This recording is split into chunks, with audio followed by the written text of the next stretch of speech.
ngayon, hindi tayo nagtagumpay. Siya nagtagumpay. Parang kumbaga kay Nancy, di ba? Ako nagtagumpay. Hindi na. Paano kasi kayo magtatagumpay, pare? Isipin nyo lang, ganito lang eh. Kung yung babae ba, type nyo, kung marunong di kayo magpaubaya, paubaya nyo. Siyempre, ika nga parang tinapay lang eh, isa nagugutom. Isang tinapay, paubaya mo na kung nabusog ka rin naman, di ba? Kaya lang. Dito po tayo ngayon kung saan isang konversasyon ang nangyayari sa pagitan ng mga maneros tungkol sa mga chicks na kanilang nalakap. Andito po, kakapayamin natin ang nag-iisang Jerome Laseste. Pasok! Anong masasabi mo? Ika'y walang may pagmalaking chick. Wala, no comment. Andito po, tatanungin natin ang legendary Toto Bato. Dahil po, siya ay maraming chicks.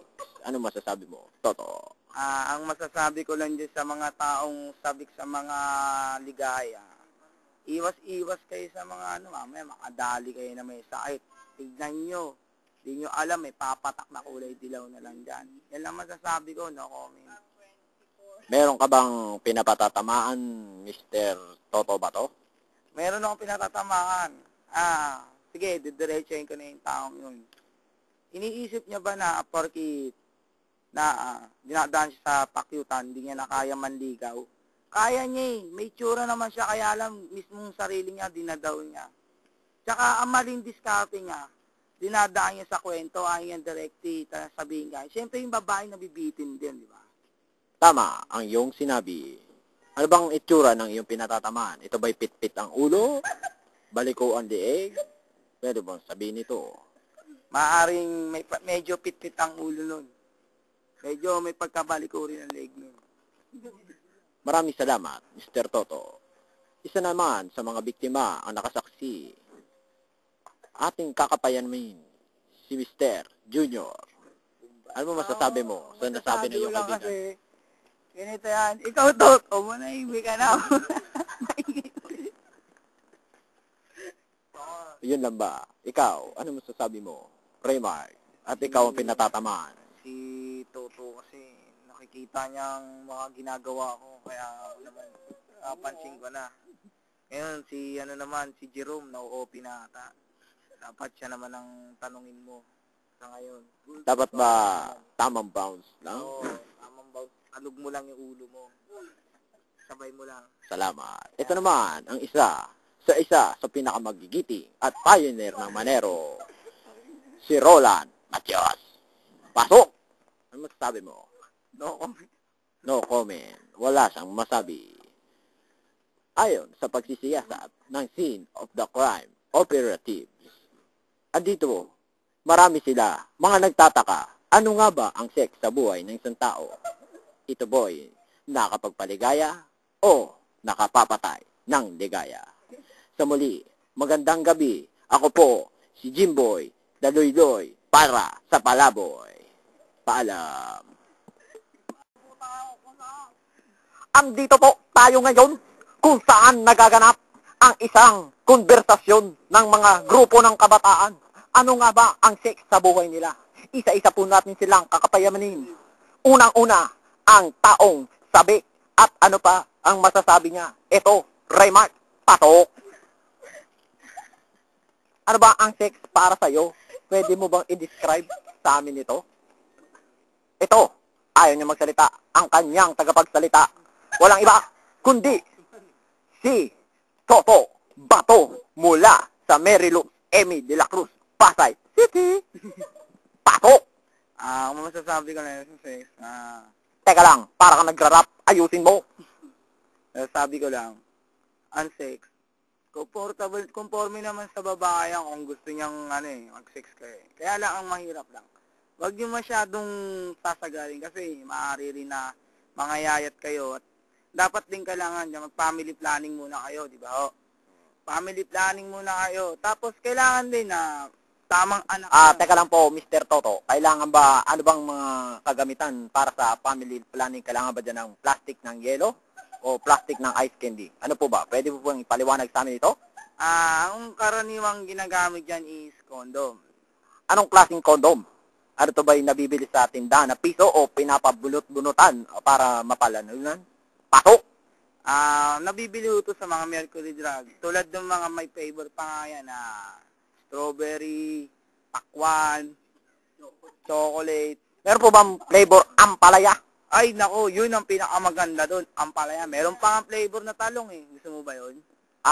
Masyadong masarap yun. Lalo na kung torta, ano. Wow. Salamat! Sige. Pwede ba bumate? Huwag mo masyadong habaan at konti na memory ng cellphone ko. Binabati ko nga pala yung taga 51 Merrills, mga adik dyan sa loob. Mabuhay kayo dyan.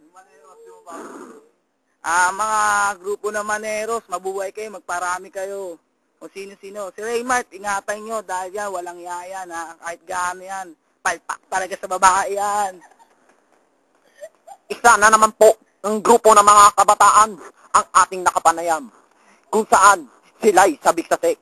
Ito naman ang legendary ng bubuhat ng babae. Jerome Pato. No comment. Puro ka no comment o di ka lang talagang marunong magsalita sa radyo. Masyado kang madaldal. Kaya rami mong sinasabi sa grupong ito.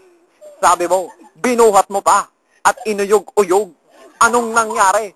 Ito ba'y kumalog?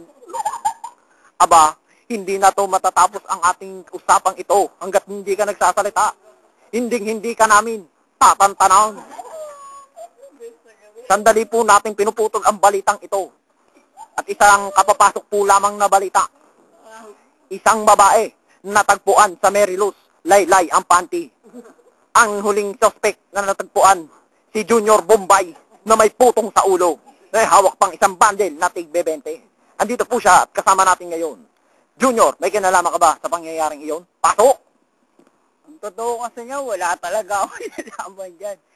Pwede pakikausap na yung lawyer ko. Ang kanyang lawyer at ang nagsalita rin na spokesperson ni Raymart. Si Toto pa rin. Toto, pasok! Ang masasabi ko lang dyan sa complainant ko. Complainant ba, kliyente? Ay, sorry. Teka lang, may sinasabi ka, magsalita ka. Wala, bobo talaga. Masasabi ko lang dyan sa kliyente ko. Alam nyo, hindi naman ho mahilig sa babae eh. Siguro maluwang lang ho talaga yung panty ng babae kaya naglalakad na lawlaw. Kalukuhan naman namang manyakas. Wala naman sa mukha ang manyakas. Ibig mo bang sabihin ang panty ng babae, bacon? Hindi lang bacon siguro, baka double cheese pa talaman nun eh. Maraming salamat, Mr. Lawyer Toto Bato. Ayun po, natagpuan na natin kung anong sagot sa katanungan ng bawat isa sa atin. Isa lamang pong paalala, pag naglalakad kayo, tumingin sa gigilid at baka makita nyo at manatuhan ang isang ninjang kagaya nito na nambubuhat ng babae. Masyadong delikado pagkat ang kanyang katawan ay puro ampaw. Pag kayo'y kanyang binuhat, sigurado laglag kayo. Sa muli, hindi namin kayo tatantanan. Ako po, si MC Michael G. MC4 G4 Gulat! Dahil sa aking ulat na kagulat-gulat. At medyo nakakabulaw na po kami dito sa pamunuan ng Cuenca, Cornel Emilia Street, harap po ni Aling Lloyd Store. Mura na, nakakautong pa. Maraming salamat. Paho!